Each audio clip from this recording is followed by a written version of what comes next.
Entonces, a ver, bueno, mm, en principio, esta semana les tocaba su segundo examen parcial, que es el de la unidad 3, pero como no tuvimos clase ni el sábado ni el lunes, que son casi 4 horas y media de clase, que es mucho, mm, yo creo que lo voy a retrasar para el 14, el examen. De todas maneras, ahorita mando un correo para avisarles a todos que el segundo parcial va a ser el 14.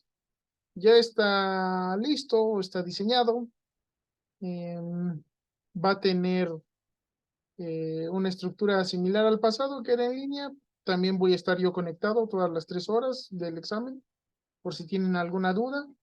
Y bueno, principalmente son balances macroscópicos de energía térmica, ¿no? Calor sensible, calor latente, hay un problema con calor de reacción y pues nada más, son 3 problemitas, son cortitos, no debería haber mucho problema. De todas maneras, lo revisamos ya que pase el examen, ¿no? El lunes siguiente a que lo presenten. Mm, ¿Qué más? También para esta semana tenían que entregar las 2 tareas de balance macroscópico de energía térmica. No sé si hay alguna duda de ellas. Pues, por el momento, no, profe. Ok, No no hay necesito. dudas. Bueno, de todas maneras, cualquier duda, pues me pueden mandar correo o cualquier cosa, ¿no?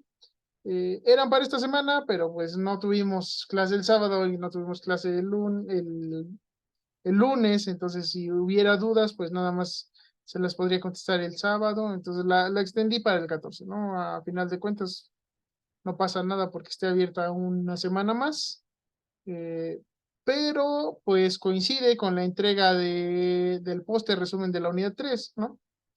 Entonces van a tener que entregar muchas cosas el 14, pero creo que es mejor así darles una semana más. eh, y de esa manera, pues ya estemos preparados. Ahora, ¿qué más nos faltaba? Eh, Me parece que nada más de bueno, les enseño. Entonces, ¿cuál es este? Pues les enseño aquí ya, si entran al curso, aquí abajo ya. Esa semana, pues habría que entregar el segundo, bueno, va a ser el segundo examen parcial el 14 de octubre y hay que entregar las tareas de balance macroscópico de energía térmica. Y bueno, abre una tarea de introducción a la fluidodinámica, pero esa no hay problema, ¿no? La veríamos en tiempo y forma, así que no hay ningún problema. Eh, ¿Qué más? Y esto era lo del plan de trabajo, estamos en semana 9. Semana 9 tendría que ser su examen, no va a ser. Entonces la siguiente semana pues tienen que entregar su póster resumen de la tercera unidad. No sé si haya dudas de esto. Mm, No, no, profesor. Ok, desde el momento, ninguna duda. No, Hermanos, pero, les mando un correo para avisarles todo eso. Nada más de que me lo apunto, si no se me va a ir. Vamos a pues, abrir el correo. Correo, fechas de entrega de tareas, fechas de examen, entrega de tareas. Sí, porque no les mando nada. Ok, entonces ya tenemos eso. Dudas de los ejercicios que hemos visto de balance macroscópico de energía térmica. no, profesor. Bueno, yo de momento, no. Todo claro. Ok, muy bien. Pues nos habíamos quedado en que era un horno de reverbero, ¿no? Vamos a esperar. Conecto algo. Entonces, les estaba preguntando si tenían alguna duda de los balances macroscópicos de energía térmica. No sé si hay alguna duda.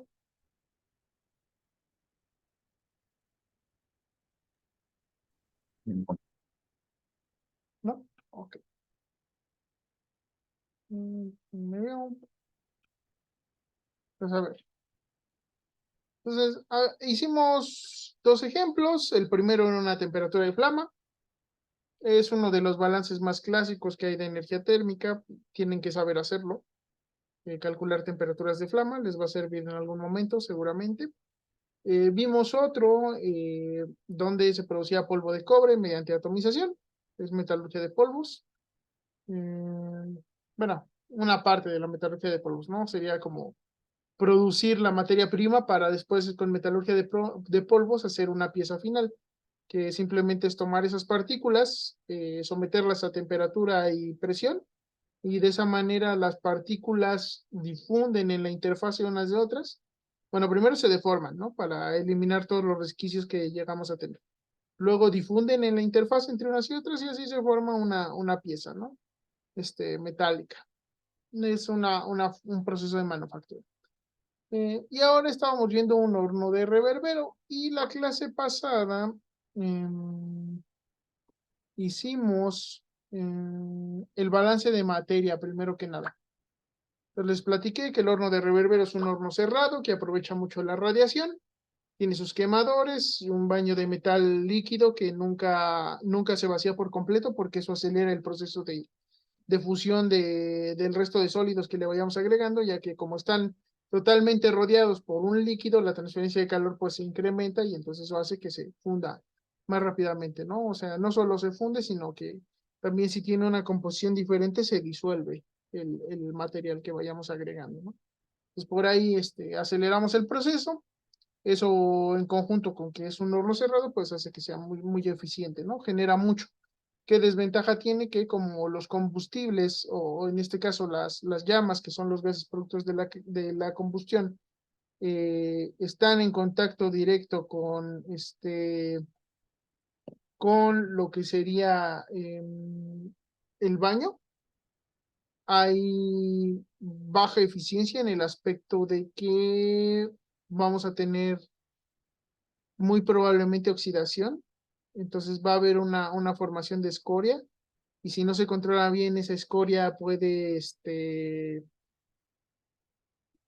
atraparse dentro del baño y entonces tenemos partículas de fases no metálicas en nuestro metal final. Eso no es lo más conveniente. Mm, y bueno, puede haber muchos gases disueltos dependiendo del flujo de gas que estemos trabajando y la atmósfera que estemos empleando, ¿no? Sobre todo el aluminio tiene mucho problema de disolución de hidrógeno. Y en este caso, los gases productos de la combustión incluyen vapor de agua.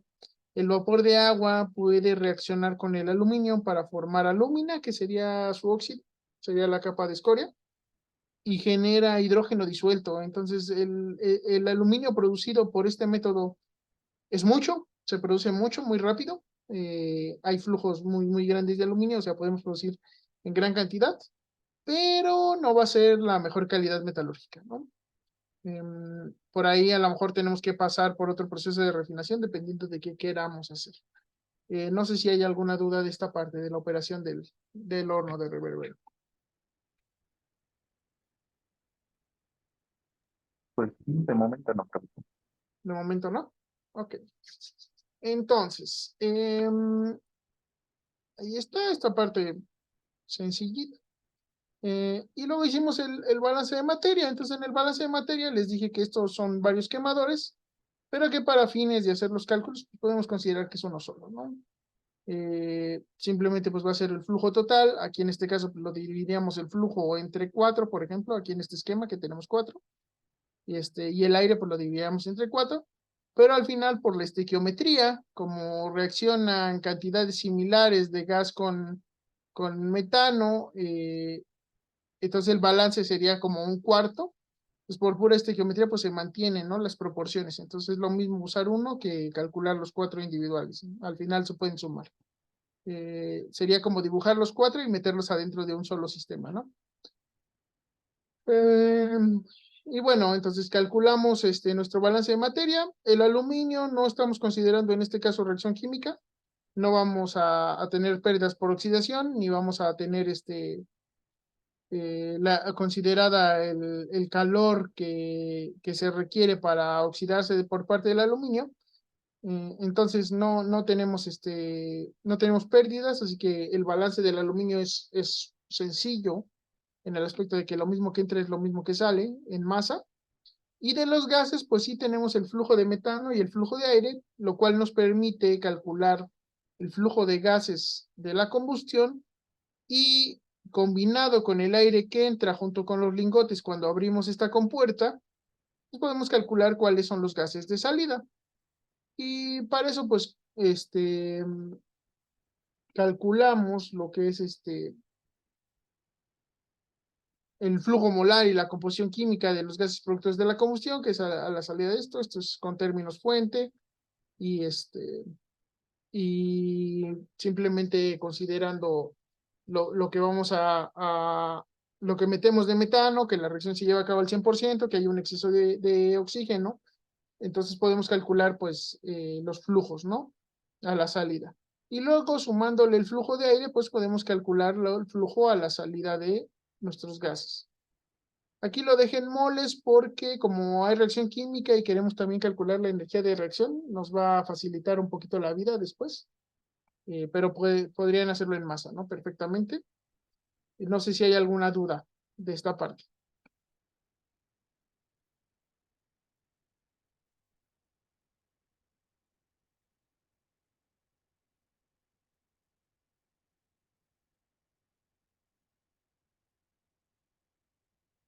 Y bueno, entonces con esto que yo obtuve,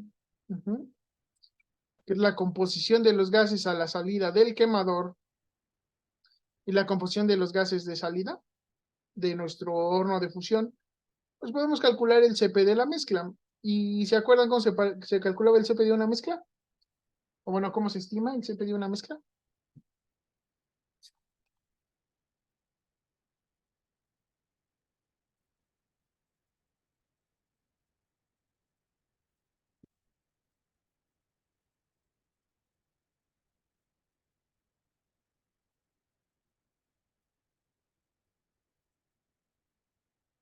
¿Se acuerdan? ¿Se acuerdan? ¿O hay dudas todavía?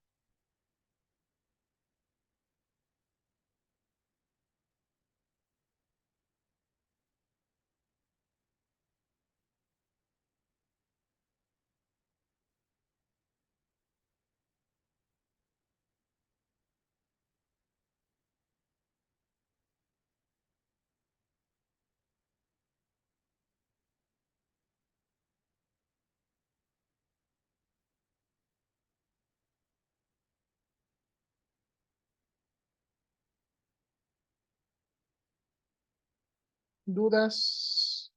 ¿Todo claro?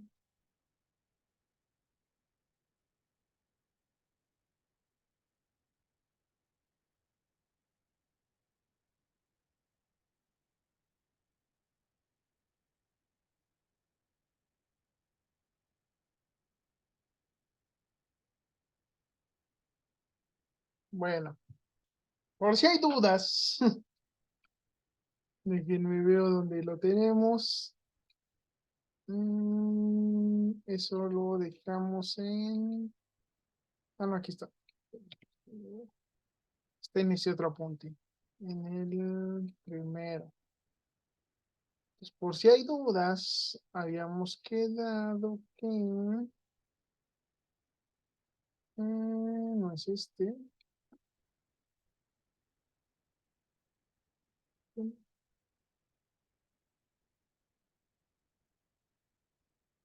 Este. El CP de mezcla se puede estimar como la suma de las fracciones molares de cada componente por el CP de cada componente.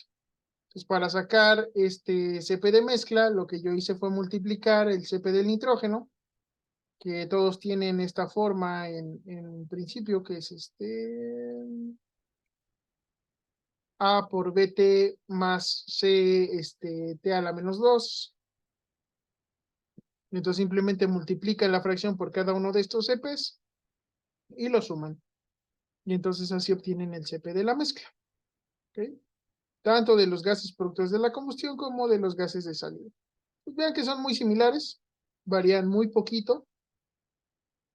Y eso es porque la única diferencia en la composición, pues es que como tenemos un poquito más de aire, pues tenemos un poco de más de nitrógeno y oxígeno aquí. Entonces vean que cambia esa cantidad y bueno, al cambiar esa cantidad, pues cambian un poquito estas dos, pero son casi iguales en composición química. Simplemente este pues tiene un poquito más de nitrógeno y oxígeno y un poquito menos de vapor de agua y de CO2 en comparación a este. Entonces, ¿tienen alguna duda de esa parte? Por eso se parecen tanto. ¿Alguna duda?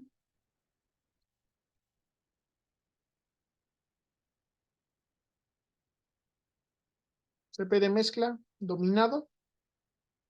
Estudienlo porque lo van a necesitar para el examen. ¿Ok?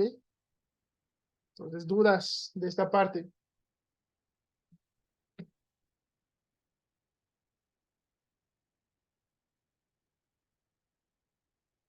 Ok.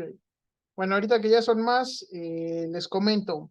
Como no tuvimos clase el sábado ni el lunes, y eso quiera que no, pues son 4 horas y media de trabajo que nos robaron, pues vamos a, bueno, más bien yo decidí que el examen no va a ser el 7, va a ser el 14. Ujú. Y también extendí la fecha de entrega de las tareas para que las alcancen a hacer. Acuérdense que las tareas son un 40% de su calificación y el examen es un 30%, entonces para que tengan en cuenta de que lo tienen que presentar, ¿no? Ese mismo 14 hay que entregar el póster resumen de esta unidad. Eh, Hay que hacer un, un, ¿cómo decir? Pues sí, un resumen de la unidad, ¿no? Mm, para que lo tengan en cuenta. Entonces el 14 hay que entregar muchas cosas, pero pues mejor que apresurarlos y que la entreguen el 7. No, espérenme, algo me están diciendo. ¿Cuáles se multiplicaban? Ok. eh, a ver, vamos a abrir un Word y lo checamos. Espérame. A ver.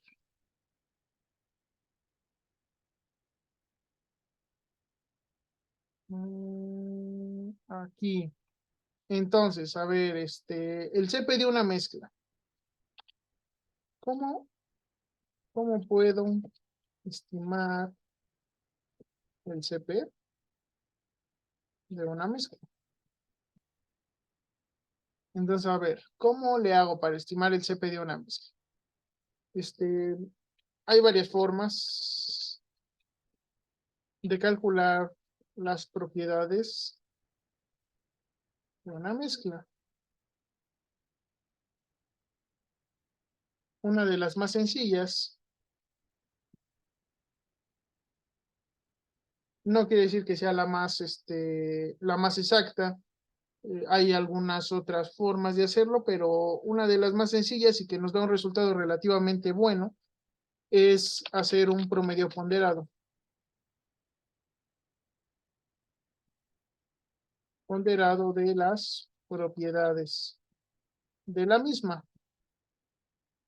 ¿Cómo es hacer un promedio ponderado?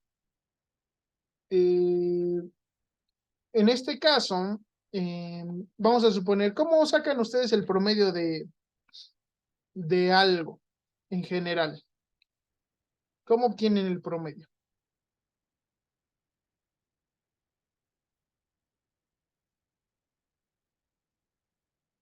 de alguna cosa?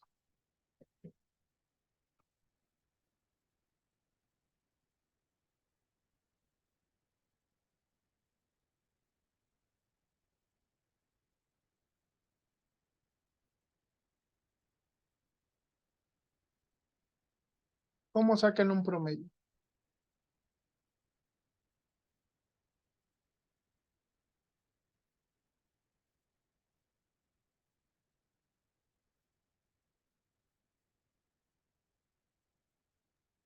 Pues sumando todos los valores y dividiéndolos entre el número de los valores. Exactamente, suman los valores y lo dividen entre el número de,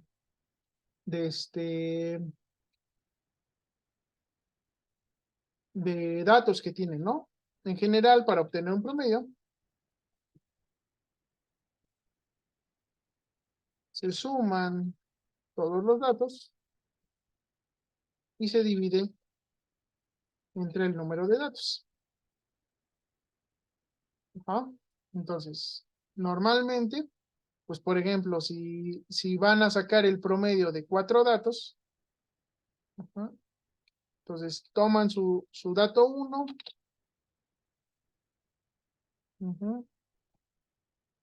su dato 2,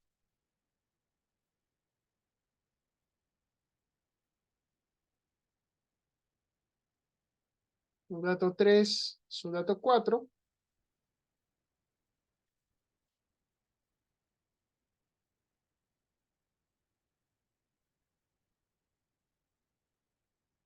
pues lo suman todos, y lo dividen entre 4, ¿no? Entonces, en este caso, pues el promedio tendría, por así decirlo, la misma dimensión, ¿no? Pues promedio sería igual que estos, ¿no? En cuanto a dimensión. Pero en una mezcla, no siempre se encuentran los componentes en la misma proporción.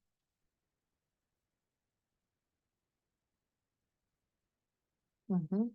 Entonces, si yo, por ejemplo, tengo un acero, este, un acero, por ejemplo. Entonces, yo tendría, por ejemplo, de hierro esta cantidad, y a lo mejor en ese acero tengo un 2%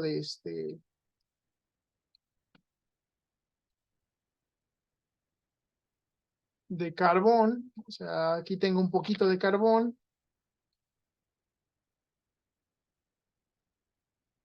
tengo un poquito de silicio, un poquito de manganeso,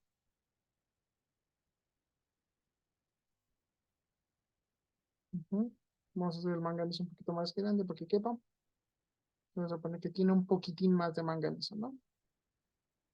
Nada más para que nos quepa la N aquí adentro. Pues vamos a suponer que tenemos un acero, y entonces el acero es un montón de hierro con poquito carbón, poquito silicio. Pues si yo quisiera sacar el CP del acero, ¿creen que sería adecuado sumar los CPs de todos y dividirlo entre 4?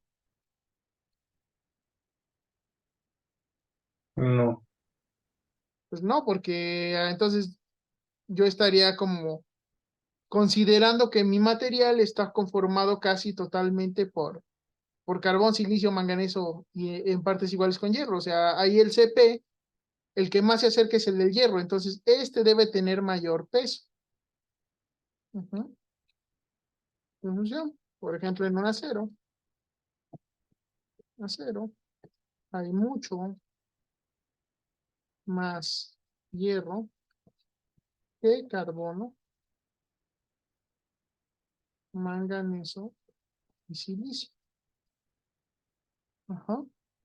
Pues aquí hay mucho más carbón, mucho más hierro. Entonces el CP se va a acercar más al del hierro que al de estos tres. Por ello, para estimar las propiedades, se usa un promedio ponderado. Y entonces el promedio ponderado, ujú,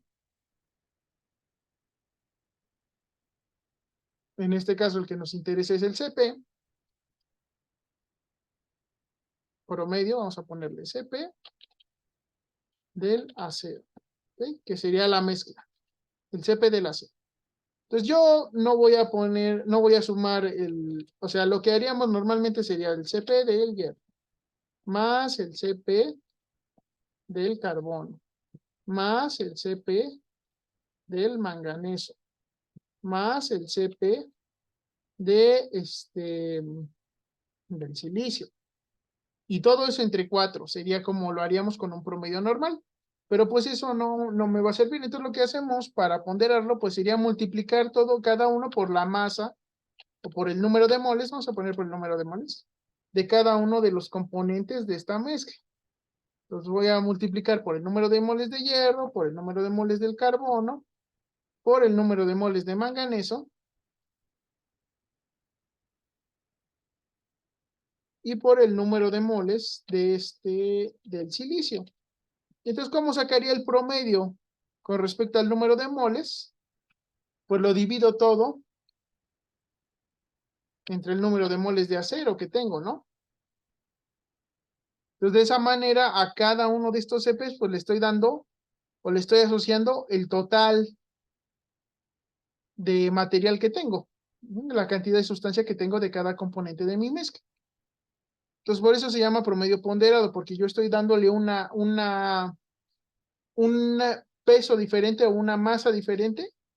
En este caso, no la cantidad física, sino un peso en el aspecto de que si tengo más hierro, le doy más aporte del hierro, si tengo más carbono, le doy más aporte del carbono, si tengo más manganeso, más aporte del manganeso, y si tengo más silicio, más aporte del silicio. Entonces, lo que estoy haciendo es eso. El CP del acero no va a ser la suma de los cuatro y dividirlo entre cuatro. Va a ser el número de moles de por el número de, más el número de moles por su CP, más el número de moles de por su CP, más el número de moles de por su CP, y luego todo entre el número de moles. Y entonces esto, si ven número de moles entre número de moles, va a seguir teniendo unidades de CP. Y esto, si yo distribuyo el denominador,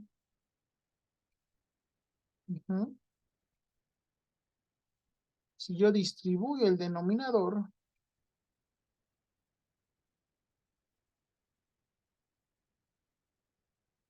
aquí me faltó ponerle que esto era en el acero. El número de moles de hierro en el acero. Número de moles de carbono en el acero. Número de moles de manganeso en el acero. Número de moles de silicio en el acero entre el moles otros. Entonces, si yo distribuyo el denominador,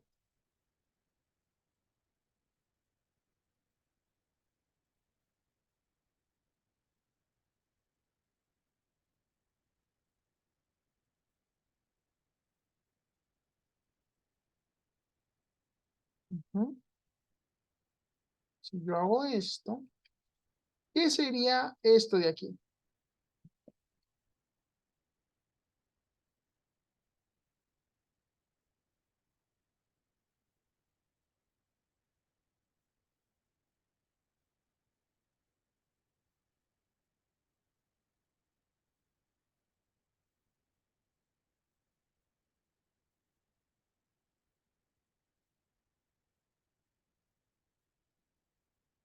¿Eh?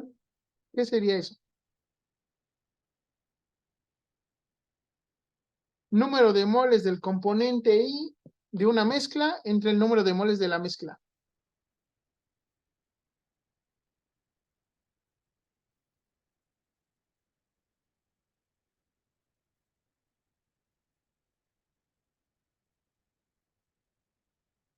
¿Se acuerdan o no se acuerdan?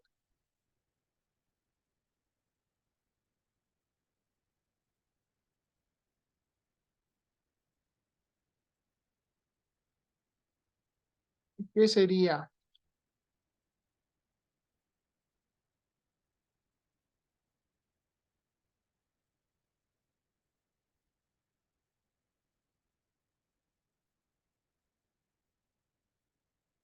¿No? Pues eso por definición es la fracción molar. ¿Sí? ¿Estamos de acuerdo?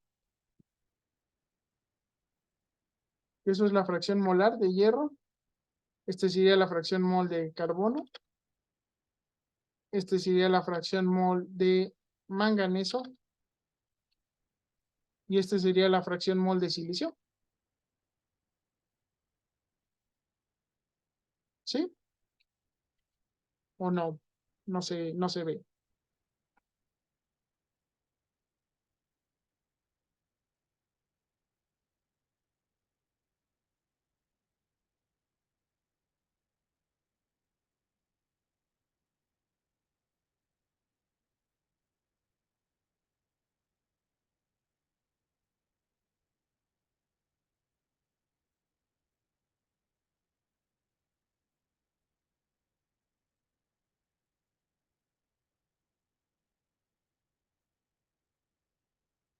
4 de julio. ¿Sí?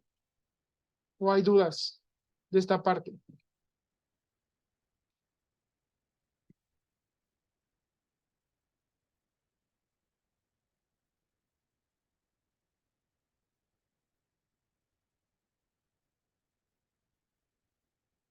Ah, ok.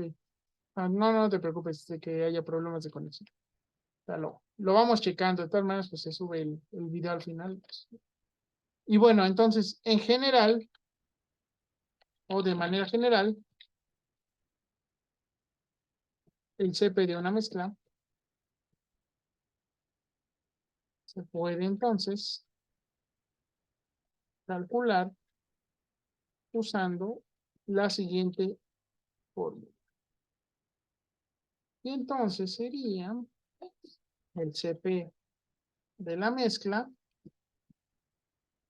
igual a la sumatoria. Aquí está, de todas las fracciones moles de los componentes I de la mezcla por sus CPs. Entonces, regresando a nuestro ejemplo.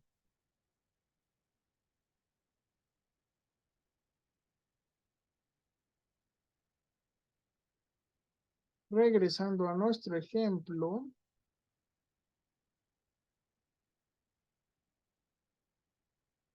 El CP de la mezcla de gases productos de la combustión, entonces sería la fracción mol de nitrógeno por el CP del nitrógeno.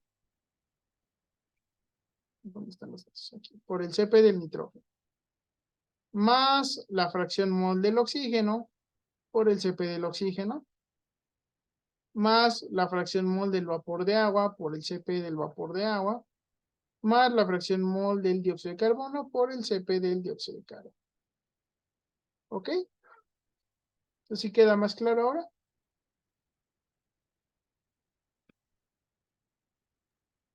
Sí, profe, gracias. Ok.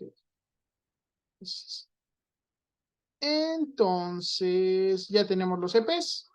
Y esos, pues no nos pedían que los calculáramos, pero los vamos a usar más adelante. Entonces, mejor tenerlos.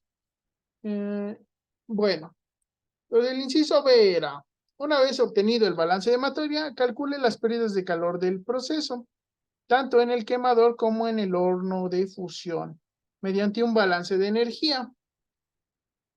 Entonces, bueno, vamos al quemador. Entonces, en el quemador partimos de metano y aire a 25 grados centígrados. Y llegamos a gases de combustión a 1300 grados centígrados. Entonces, eso sería nuestro estado inicial y nuestro estado final.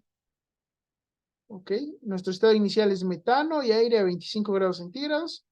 Y vamos a llegar a tener los gases productos de la combustión, que es esta cantidad, este flujo molar, con esta composición. Podemos tomarlo como queramos.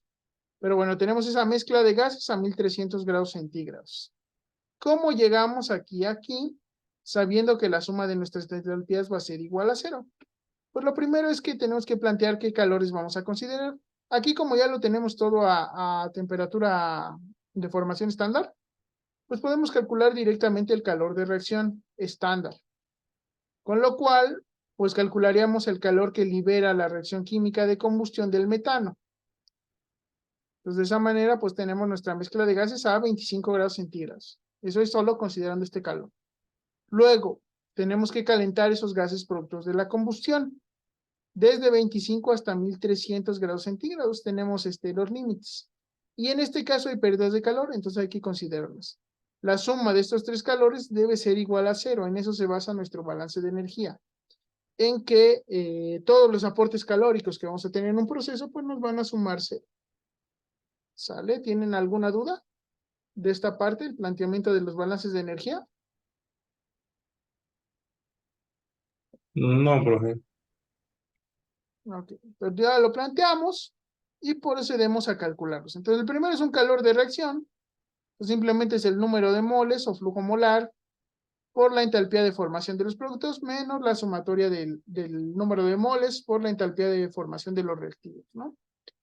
Es relativamente sencillo, simplemente pues hay que considerar ¿no? Los productos, que sería CO2 y vapor de agua, la entalpía de formación, menos los reactivos, que es el metano y el oxígeno. El oxígeno es cero, entonces no les va a aportar nada. Y este queda negativo, se vuelve positivo. Entonces, en principio, va a ser negativo, lo cual quiere decir que la reacción es exotérmica. Nosotros, para verlo desde el punto de vista del proceso, le ponemos un signo negativo, porque esa reacción que libera energía, a nosotros nos está aportando energía. Entonces, ella pierde, por eso es negativa, pero nosotros la ganamos, entonces es positiva. Luego, el calor sensible de los gases producto de la combustión, que simplemente pues es la integral del CP de mezcla por el número de moles de los gases de combustión, ¿no? Esta también es muy sencilla, el CP de mezcla ya lo teníamos, entonces simplemente pues hay que integrar. Tenemos también las pérdidas de calor, pero pues las pérdidas de calor no las podemos calcular, van a salir del balance. Acuérdense que la suma de nuestros calores tiene que ser igual a 0, y en este caso conocemos tanto H1 como H2. Entonces las conocemos las dos, lo pasamos restando, y ese es el valor de las pérdidas de calor en el quemador. Entonces ya tenemos la mitad de este inciso. ¿Tienen dudas hasta ahí? No, ninguno. Ninguna. Entonces, bueno, aquí puse los valores de los calores en esta tabla que, si se acuerdan, nos sirve para calcular el diagrama de Sankey. Entonces, nuestras entradas de calor solo tenemos una, que es el calor de reacción, y salidas tenemos dos, tanto el calor sensible que tienen los gases, que eso va a ser una una salida de calor del sistema, como las pérdidas de calor, esas son salidas. Entonces sumamos los dos, eso va a ser el 100%. De este lado, pues sacar el porcentaje pues es fácil, ¿no? Porque pues es el mismo, la única entrada pues tiene que aportar el 100% del calor. En el caso de las salidas, pues simplemente hay que dividir el calor que cada salida aporta entre el calor total de las salidas, y de esa manera pues obtenemos el porcentaje de calor que representa cada uno.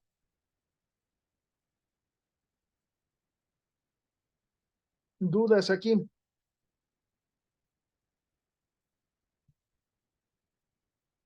Dudas. No, el porcentaje del calor lo calculábamos con el diagrama de Sankey. Ya no recuerdo. No. El porcentaje de calor lo calculamos de esta tabla. Esta es nuestra tabla del balance de energía. Ah, Entonces ok. aquí lo que apuntamos es todas nuestras fuentes de calor,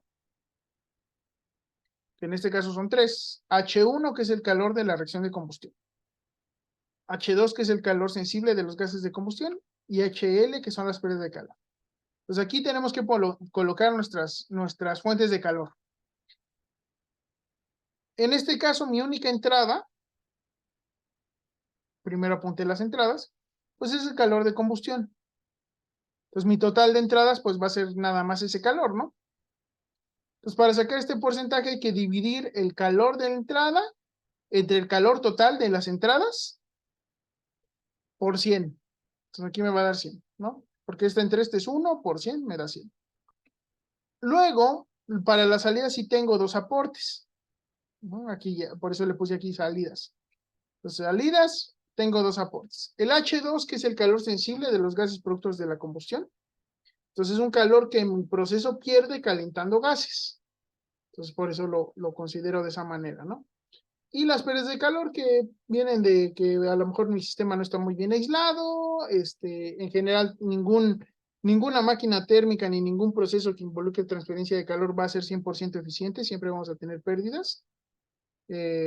Podemos en cierto momento considerar nuestro proceso adiabático, pero en general siempre va a haber pérdidas, ¿no? De entre un 30% todavía diríamos que es una máquina común. Ya más de 30, a lo mejor sí ya podemos aislar y hacer algún trabajo de ingeniería para reducir esas pérdidas de calor, pero depende mucho de la naturaleza del proceso, ¿no? Entonces tenemos estas dos fuentes de salida de calor.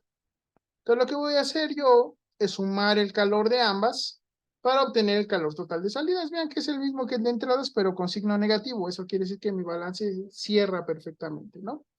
Se cumple mi balance de energía. Y entonces para sacar estos porcentajes, pues es dividir este calor entre el calor total de salidas y por 100. Entonces casi todo el calor se va a ir en los gases productores de la combustión, pero una parte se va a perder, ¿no? Un 17%. Está bien. ¿Sí queda más claro cómo calcular esta Sí, tabla? Y sí, a gracias. partir de esta tabla ya se puede trazar el diagrama de Sankey. Acuérdense que el diagrama de Sankey pues, es un rectángulo que representa nuestro proceso.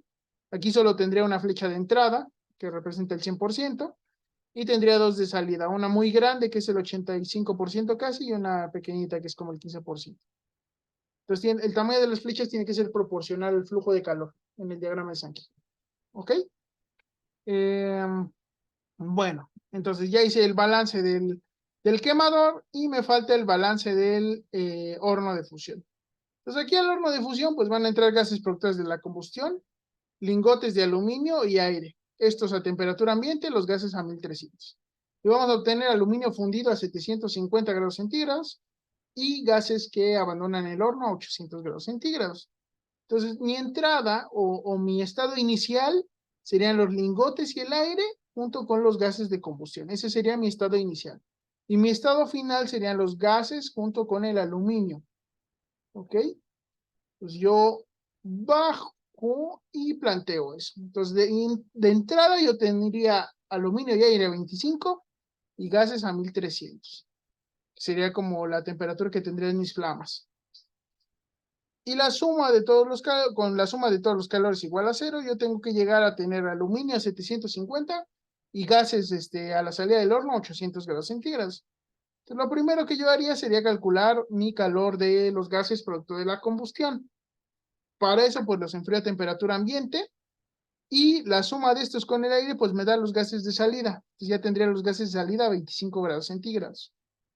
Luego fundir el aluminio, es decir, elevarlo de 25 a 750 y terminar calentando los gases de salida, ¿no? De 25 a 800.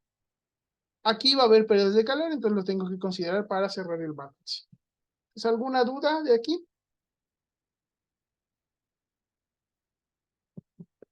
No creo que no. Ok, entonces planteamos nuestro balance de energía. Vamos a tener 4 aportes, hay que calcularlos. Entonces el primero, calor sensible de los gases de combustión. Aquí es fácil porque si ven, aquí tengo que bajar la temperatura de los gases de combustión de 1300 a 25. Y justamente este calor era calentar los gases de combustión de 25 a 1300.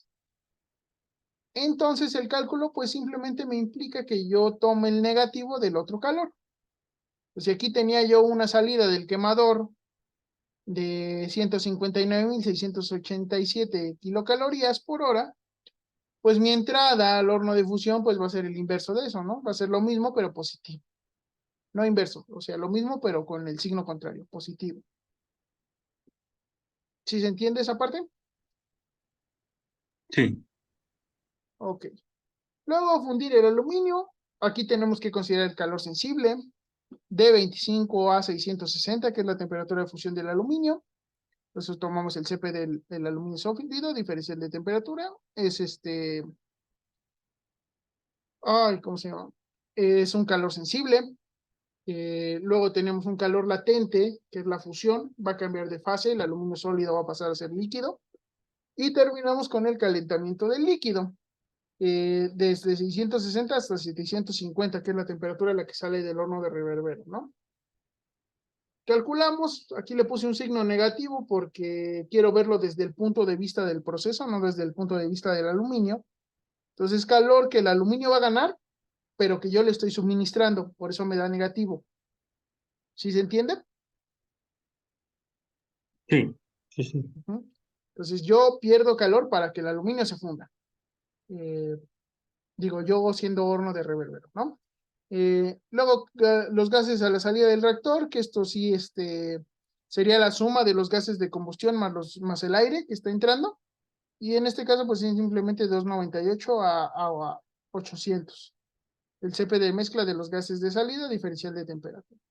También tiene su signo negativo para no tomar los gases como mi sistema, sino sino el horno, y pues me da este resultado, ¿no? Y las pérdidas de calor, para conocerlas, pues me apoyo en el balance.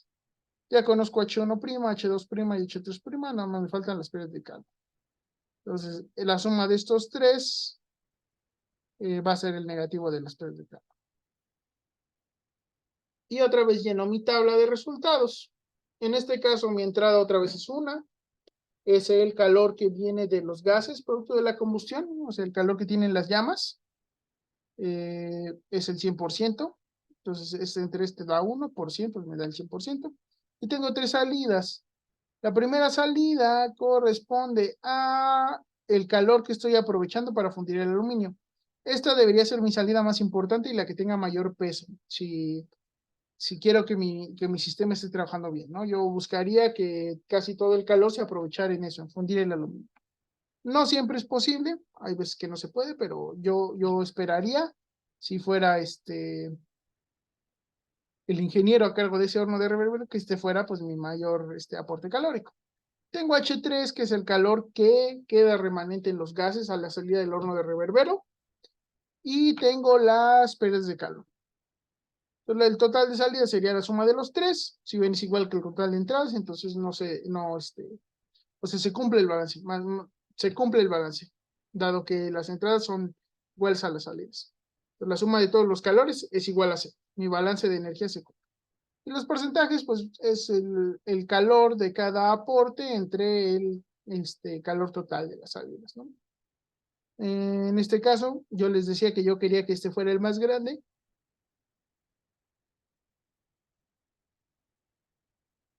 No es el caso, lamentablemente, perdón, no es el caso.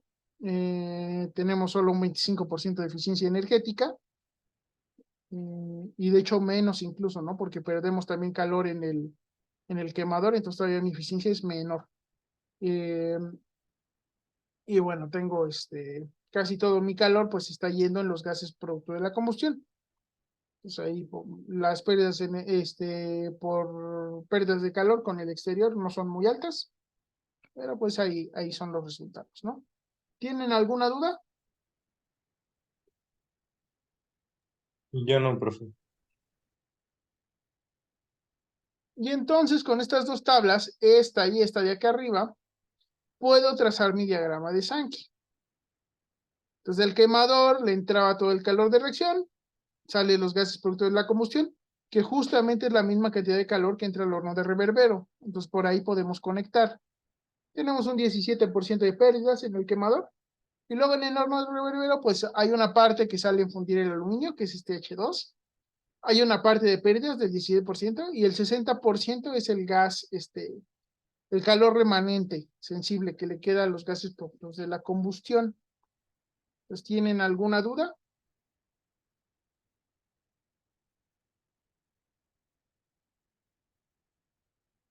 Hasta aquí, hasta este punto, hasta trazar el diagrama de No, todo Sankey. bien.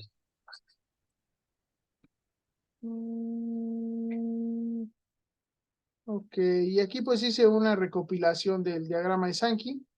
Quité este calor, esto sería como el diagrama completo, por así decirlo, ¿no? En el diagrama completo solo tengo una entrada, que es el calor de reacción, y tengo 4 salidas. 2 pérdidas de calor y 2 calores que están saliendo. Entonces se puede hacer esta otra recopilación, ¿no? Tengo las 2 tablas individuales y esta sería la recopilación sin considerar el sistema completo quemador horno de reverbero. Solo tengo una entrada, que es el calor de reacción, y tengo 3 salidas, que son las 4 salidas, que son las pérdidas en el quemador, las pérdidas en el horno, el calor de lo remanente de los gases de la combustión que salen del horno de reverbero, y el calor que se usa para fundir el aluminio, ¿no? Entonces aquí todavía mi eficiencia es menor si considero todo el sistema. Me da un 20% de eficiencia energética, menos del 20%. Pero pues es lo que da el resultado de este trabajo. ¿Tienen alguna duda? No. Entonces, a ver, la eficiencia energética. La eficiencia energética es la energía efectiva utilizada en el proceso entre el total de energía suministrada al proceso. Hay 2 formas de calcularla. está, por ejemplo, aquí en el quemador, pues mi calor de proceso sería ¿no? Pues mi eficiencia sería entre el calor de entrada, H2 entre H1. En el horno de reverbero, mi principal objetivo es que H2 sea el más grande, ¿no? Que es el calor que se usa para fundir el aluminio. Entonces, debería ser mi calor más grande. Entonces, mi eficiencia energética es H2 entre el calor que entra. Podemos calcularlo con el calor que entra al reverbero, que en ese caso sería H1', entonces sería H2 entre H1' y multiplicarlo por 100. O puede ser entre H1, que es el calor que entra al sistema como global. Pues podría ser H2' entre H1. En ese caso, pues quedaría una eficiencia del 23 o de un 19.51. Si se acuerdan, pues eran los mismos datos que teníamos aquí, ¿no? 19.51 y 23.43. Entonces, pues las eficiencias ya las conocíamos, simplemente había que como,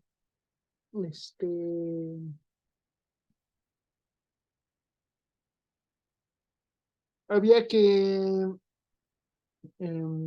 explicarlo, ¿no? Pero ya les había dicho que esas eran las eficiencias energéticas, nada más no les explicaba por qué eran las eficiencias energéticas, que es el calor de cada uno entre el calor total de entrada al sistema. Entonces, eso sería la eficiencia energética, el calor del proceso, de lo que queremos aprovechar el proceso entre el calor de entrada. En este caso, quiero fundir aluminio. Es lo que me interesa, calor de fundir el aluminio entre el calor, ya sea el de los gases producto de la combustión o entre el calor de reacción. ¿Sale duda?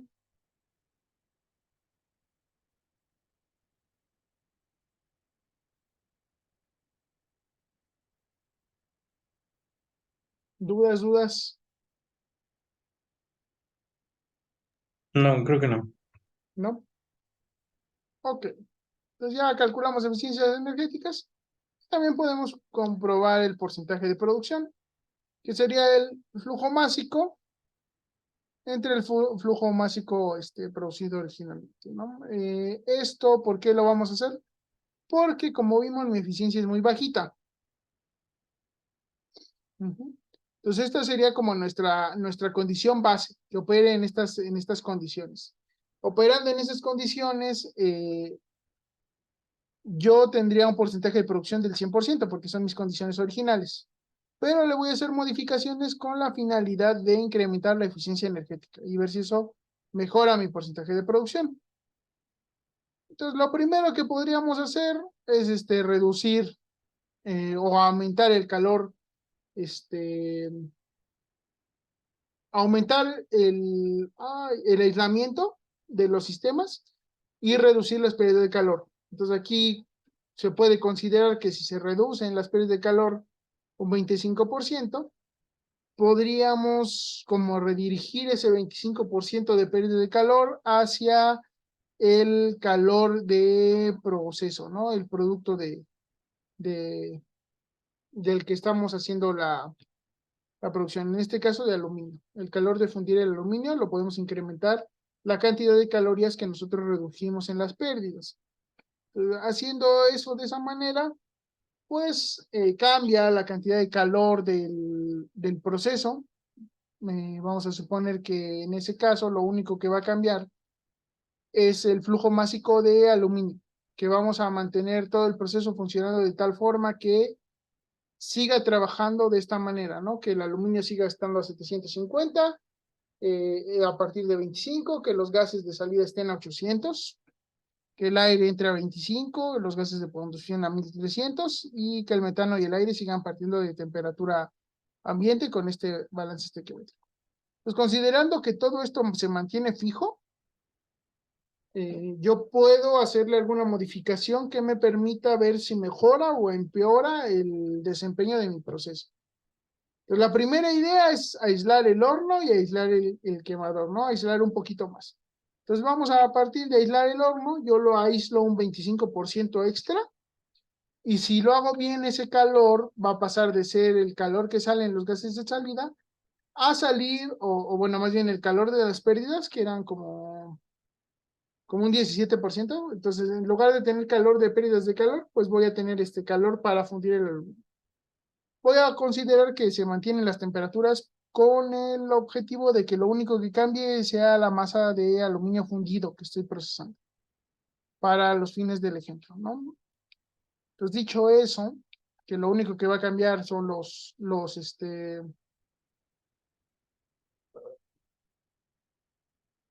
son las masas de aluminio que estamos procesando, los flujos másicos de aluminio que estamos procesando, pues se pueden hacer modificaciones. Y esa modificación, la primera les digo, es hacer el aislante. Entonces, incremento el aislamiento y ese calor que teníamos, que era del 17%, le quitamos el 25%, que ese lo vamos a considerar que pasa a ser calor que aprovechamos para fundir el aluminio. Si lo hacemos de esa manera, podemos calcular el nuevo calor de fusión del aluminio, en el cual vamos a conocer todo excepto el nuevo número de moles. Ese calor lo calculamos a partir de ¿cómo se llama? Del balance de materia, ¿no? De energía, perdón, de energía. ¿Se acuerdan que hace rato calculamos HL'? Era nuestro objetivo de cálculo, era el que no conocíamos. Ahora lo conocemos, pero dijimos que va a reducir un 25%. Entonces, en lugar de tener esta cantidad, pues tenemos esta cantidad.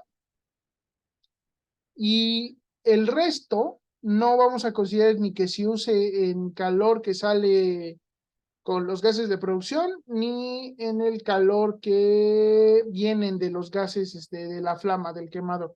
Entonces vamos a considerar que ese calor va a pasar todo a ser calor para la fusión del aluminio. Entonces, si ese es el caso, no conoceríamos el nuevo flujo de aluminio porque dijimos que vamos a dejar fijos las temperaturas de operación.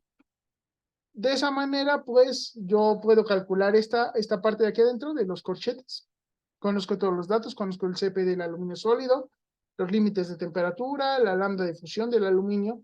Entonces, conozco todo, simplemente me falta el flujo molar. Entonces, como conozco el flujo de calor porque viene del balance, en donde consideré que de las cantidades originales, simplemente el 25% de las pérdidas iba a pasar a ser parte de H2. Es una idea, primero, nada más aislar. Pues saco el flujo molar del aluminio y el flujo másico del aluminio. Originalmente se estaban procesando 135 kilogramos por hora de aluminio, ¿no? Que era lo que teníamos aquí. Bajo las condiciones iniciales, estaba procesando esto. 135 kilogramos por hora de aluminio. Si yo aíslo el horno, mi nueva cantidad de calor producido pasa a ser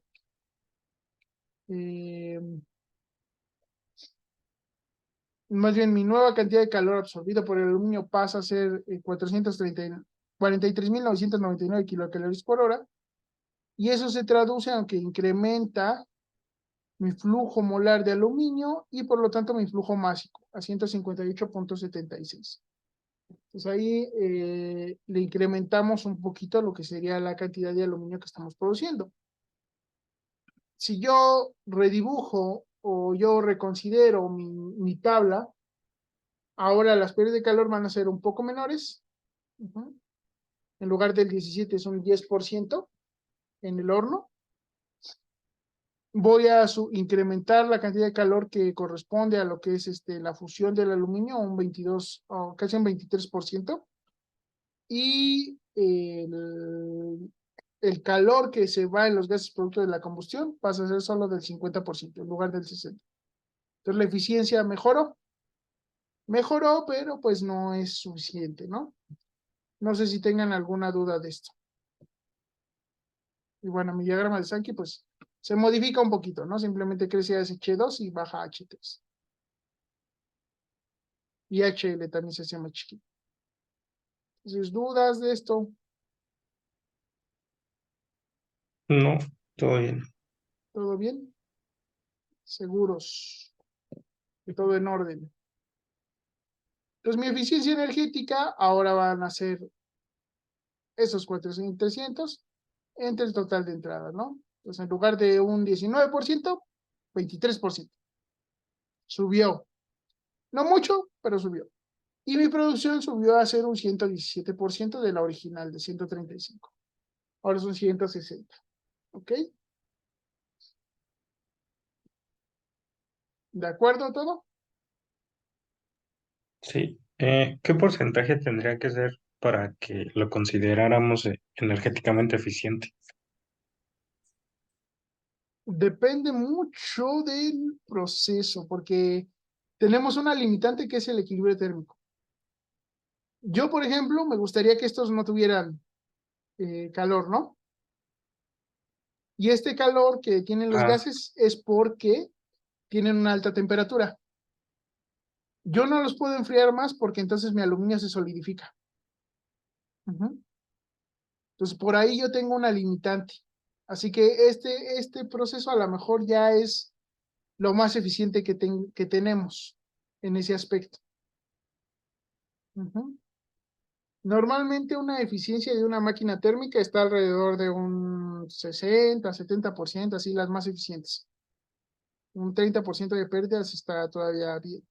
En este caso, sí estamos perdiendo mucho, pero te digo, también tenemos la limitante de que no podemos bajar la temperatura por debajo de 660 porque se solidifica mi aluminio. De hecho, ni siquiera lo puedo bajar, no sé, de 710 porque ya deja de fluir y no lo voy a poder usar para lo que lo tenga que usar.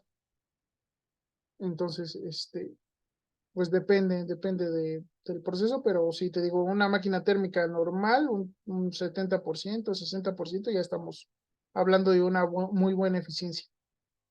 En un proceso, a lo mejor lo ideal sería que llegáramos igual 60-70%, pero en algunos procesos no es posible, como por ejemplo en este, así como está planteado, no podríamos hacerlo, porque forzosamente si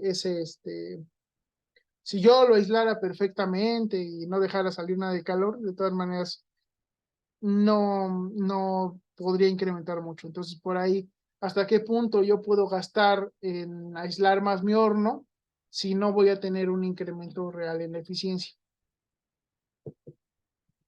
Entonces, pues, es un poquito complicado de responder. A lo mejor no es muy satisfactorio escuchar que depende de cada cosa, pero pues es la realidad, ¿no? Entonces, no sé si hay alguna duda.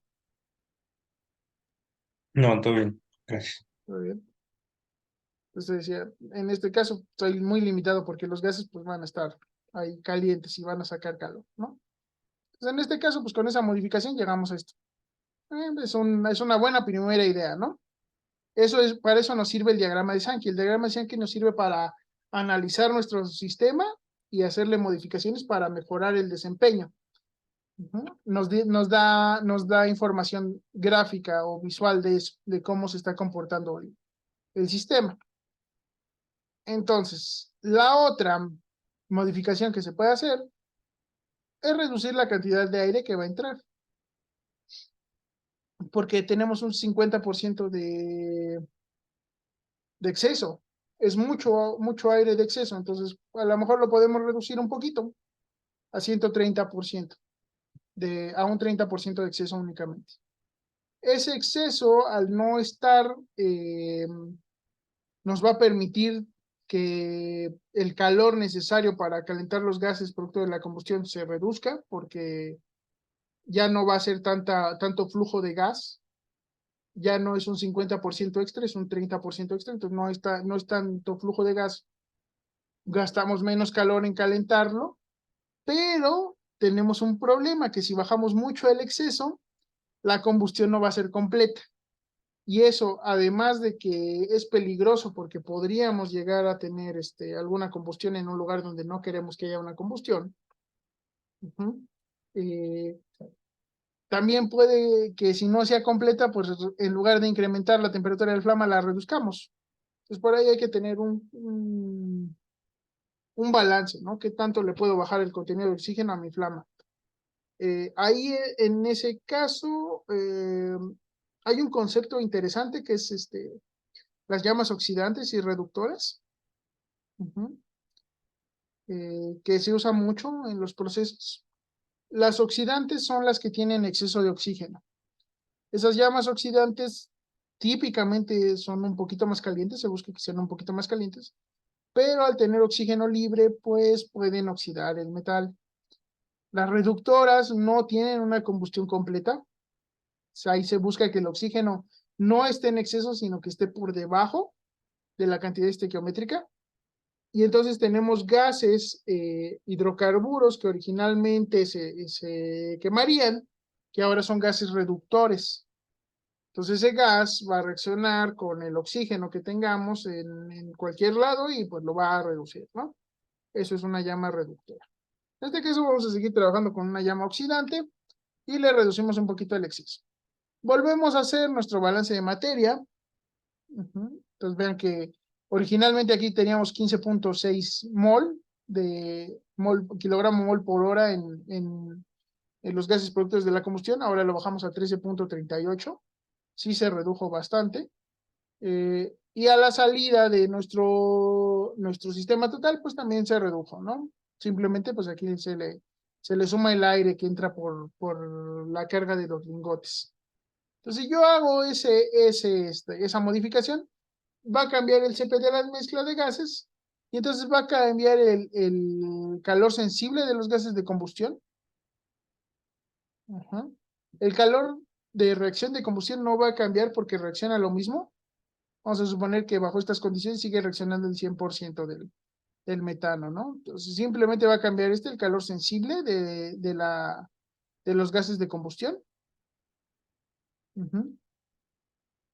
No sé, bueno, aquí consideramos que cambiar eso va a cambiar la temperatura que tienen los gases también. Ya no van a estar a 1300. Y bueno, entonces puedo calcular esa temperatura de flama, ¿no? Pues en lugar de a 1300, ahora sale a 1450. ¿Sí? Porque ya no tengo que calentar tanto gas. Ahora sale a 1450. ¿Sí? ¿Queda claro? ¿Por qué pasó esto? Sí. Ok. Pues ya no hay tantos gases, se incrementa la temperatura, tengo más calor disponible para llevar a cabo mi proceso.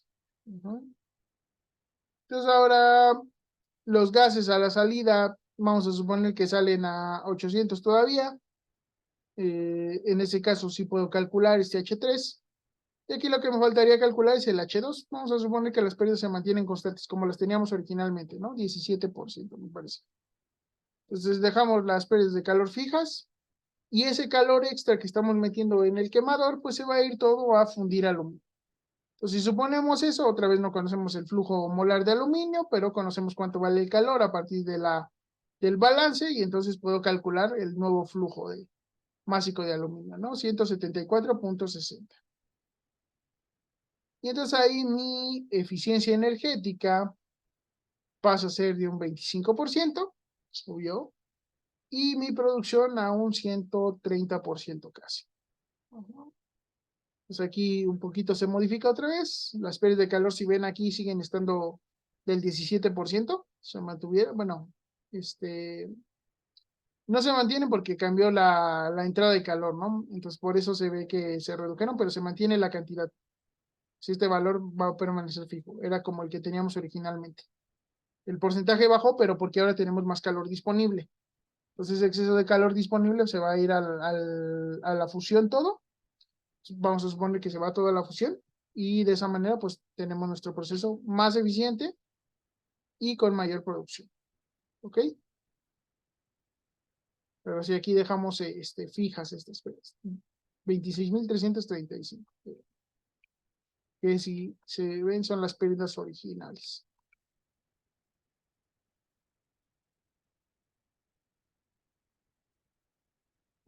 Menos 26.332. ¿Ok?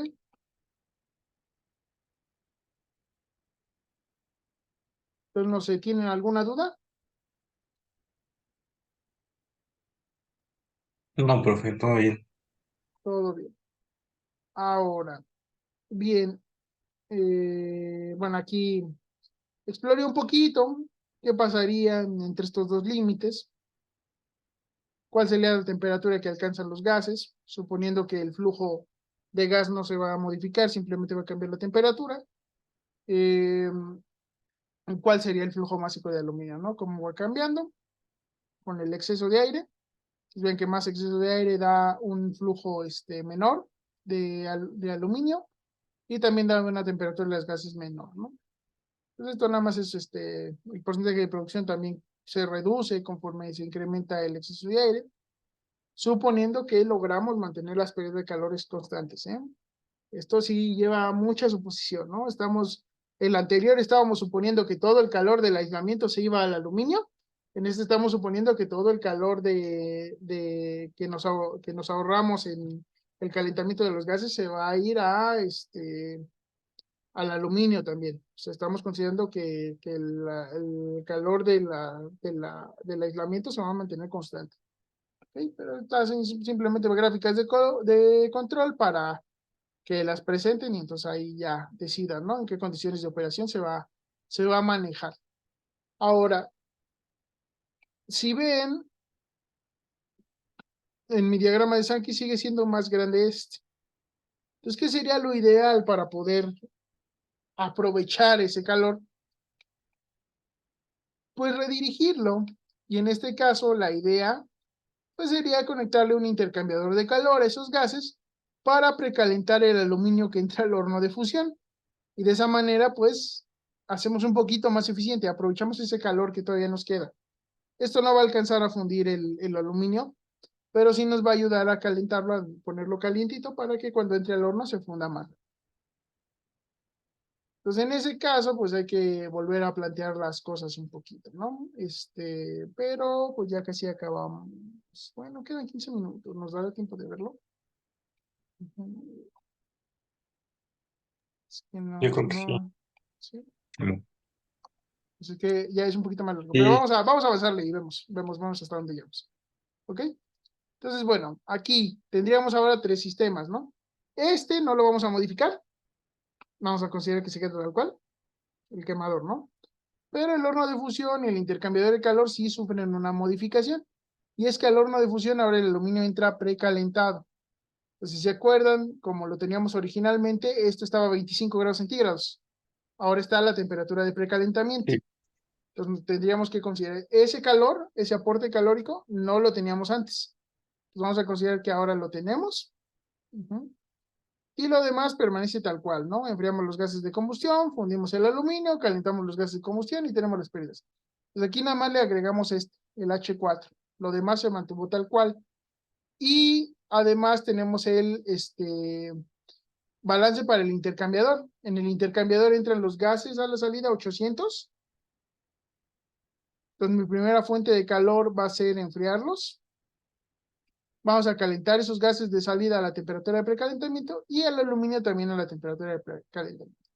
También va a haber pérdidas de calor, hay que calcularlas, pero bueno, aquí lo que buscamos es eso, aprovechar ese calor que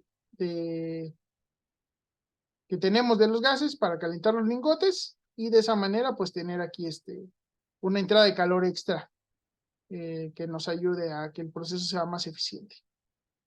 Entonces, lo primero es calcular el calor sensible de los gases de combustión. Ahí no va a cambiar el CP de mezcla porque dejamos los flujos gaseosos, los dejamos como los teníamos al inicio. Va a ser lo mismo. El de fundir el aluminio sí va a cambiar porque ahora no sabemos cuánto aluminio vamos a ser capaces de fundir. Entonces, ese no lo vamos a calcular, lo vamos a dejar como establecido, ¿no? Solo nos falta el flujo molar del aluminio. Pero estos límites de integración y los CP sí los conocemos. Entonces, podemos calcular esta parte. El calor sensible de los gases de salida del reactor, otra vez va a ser igual, no tenemos que calcularlo, va a ser el mismo.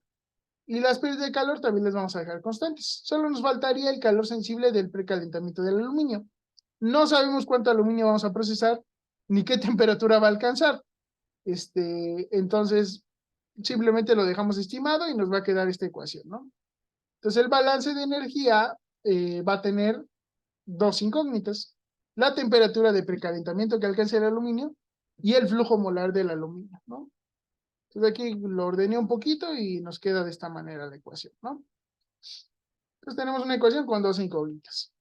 Ahora, del balance del intercambiador de calor, tenemos el calor sensible de los gases a entrar al intercambiador. Ese lo conocemos. Entran a 800 y los vamos a reducir hasta 25 grados centígrados para saber con cuánto calor contamos en total. Luego, a la salida del intercambiador, esos gases van a pasar de 25 a la temperatura de precalentamiento. Vamos a suponer que es lo más eficiente posible, que va a alcanzar equilibrio térmico, el aluminio con con los gases. Van a alcanzar equilibrio térmico. Eso sería lo más eficiente en este caso. No podemos quitarle más calor a los gases que esa temperatura de equilibrio, porque ya romperíamos leyes termodinámicas. Estamos limitados. Entonces, lo más eficiente sería que lleguen a temperatura de precalentamiento ambos. Entonces, aquí a la salida del intercambiador es la mezcla de gases de 298 a la temperatura de precalentamiento. Aquí sí conozco el número de moles, no conozco la temperatura de precalentamiento, pero pues lo dejamos así como en función de eso, ¿no? De la temperatura de precalentamiento. Tenemos el calor sensible de precalentamiento del aluminio, que básicamente pues es el negativo del que ya habíamos calculado, ¿no?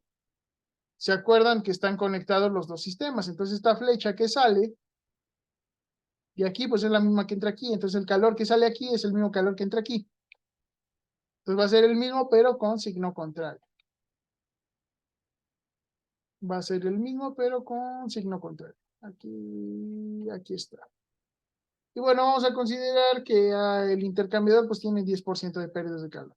Como mi única fuente de energía son los gases que salen calientes de mi proceso de fundición, pues el 10% de eso van a ser pérdidas, con signo negativo. Hacemos el balance,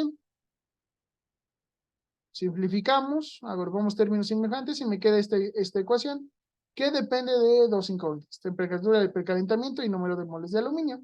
Y aquí yo tenía otra que también dependía de dos incógnitas, número de moles y temperatura de precalentamiento. Pues ya se puede resolver este sistema de ecuaciones, ¿no? Son dos ecuaciones con dos incógnitas, se resuelve. Entonces aquí lo resolví con MATLAB porque está un poquito complicado, ya que tiene términos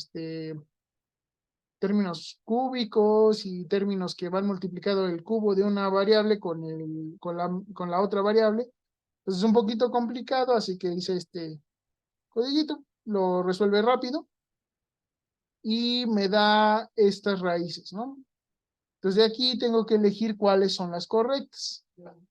Eso ya es por pura física, ¿no? O sea, yo resuelvo, esto me da las raíces y ahí la elección de raíces sí la tengo que hacer con base a la física. Entonces estas dos temperaturas negativas, como es en Kelvin, pues no son, ¿no? Físicamente no es posible. Estas dos no pueden ser. Entonces ni este ni este. Luego un flujo másico negativo, pues tampoco puede ser. Y esta temperatura que está muy cerca a 1, pues tampoco. Entonces, ¿cuál va a ser mi respuesta? Pues la quinta raíz. Ajá, este flujo másico con esta temperatura de precalentamiento. Esa físicamente es la que tiene sentido. Entonces ya simplemente sustituyo el flujo molar y la temperatura de precalentamiento en cada una de estas ecuaciones que iba yo formando y ya obtengo mis resultados de mi balance de energía. Entonces vean que aquí tengo otra salida de energía que es más bien, ajá, otra salida que son las pérdidas ¿cómo se llama del intercambiador y también el calor de los gases que quedan remanentes en el intercambiador. Entonces van a venir esos dos salidas, ¿no? Mi diagrama de Sankey, entonces toma esta forma. Ajá. ¿Qué significa esto? Yo tengo el quemador, de donde voy a obtener todo mi calor para mi proceso. Entonces en mi quemador está el calor de reacción, que es mi entrada de energía principal. De ahí salen los gases producto de la combustión, que alimentan al horno de reverbero. Esas llamas es el calor que me está proporcionando para poder realizar la fusión. La fusión es H2. Ajá. Tengo las pérdidas de calor de cada uno de los sistemas, que son estas H's. Esas simplemente es calor que se pierde. Y entonces en un intento por mejorar el desempeño del proceso, pues lo que hicimos fue meterle un intercambiador a los gases que salían de que tenían una cantidad de calor relativamente elevada, alimentarlo al intercambiador y de esa manera recirculamos ese calor usándola para precalentar los lingotes que entran al horno de reverbero. ¿Okay? Entonces aquí hay una recirculación que es el calor de los lingotes y aquí ya es el calor que sacan los gases producto de la combustión. Vean que sigue siendo relativamente elevado, 511, realmente solo le quitamos 300 grados centígrados. Se podría intentar hacer mejor, pero para eso habría que modificar algunas cosas, ¿no? Bajo este nuevo esquema, mi eficiencia energética pasa a ser un 34% y mi producción es un 174% de la que teníamos originalmente. Entonces sí está siendo mucho mejor el proceso, aprovechando ese calor que nos quedaba ahí en los gases, aprovechándolo, pues sí nos hace más eficiente el proceso, ¿no? Entonces, ¿cómo ven, muchachos? ¿Alguna duda? No, profe, todo bien. ¿Todo bien? Pues me fui rápido, pero para acabarlo. Pero si tienen alguna duda, pues ahorita todavía nos quedan unos minutillos. ¿Tienen alguna duda? ¿Algo? No, bueno, Pues estudienlo. Si tienen alguna duda, la vemos la próxima clase. Lo que vamos a hacer la próxima clase, yo creo que es ayudarle un poquito a los muchachos de aquí, de la maestría del CIMBESTAB, hacer unos cálculos de unas temperaturas de llama y nos va a servir para practicar nuestros balances de energía, ¿sale? Y de materia. Entonces, no sé, ¿alguna duda, algo que comentar?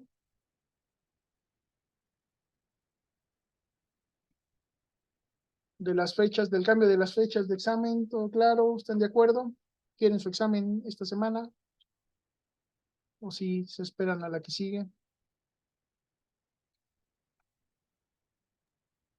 a la que sigue mejor. Bueno, estudienle, cualquier duda, se la revisamos. Y les digo, el día del examen, pues yo voy a estar ahí. Entonces, si tienen dudas, nada más se conectan y se vayan, ¿no? Entonces, les mando correo de todas maneras ahorita para darles la nueva fecha del examen, decirles cómo va a estar y las fechas de entrega de sus materiales. Ahorita también les mando el apunte del CP de mezcla para que también lo tengan. Y no sé, alguna cosilla que nos quedara pendiente, Creo que no. ¿no? Ok. Entonces nos vemos la próxima sesión, el sábado. El sábado nos vemos. Ok, muchachos. Sale, Bueno, cuídense. sale, profe. Gracias. Que descanse. Hasta luego. Vale.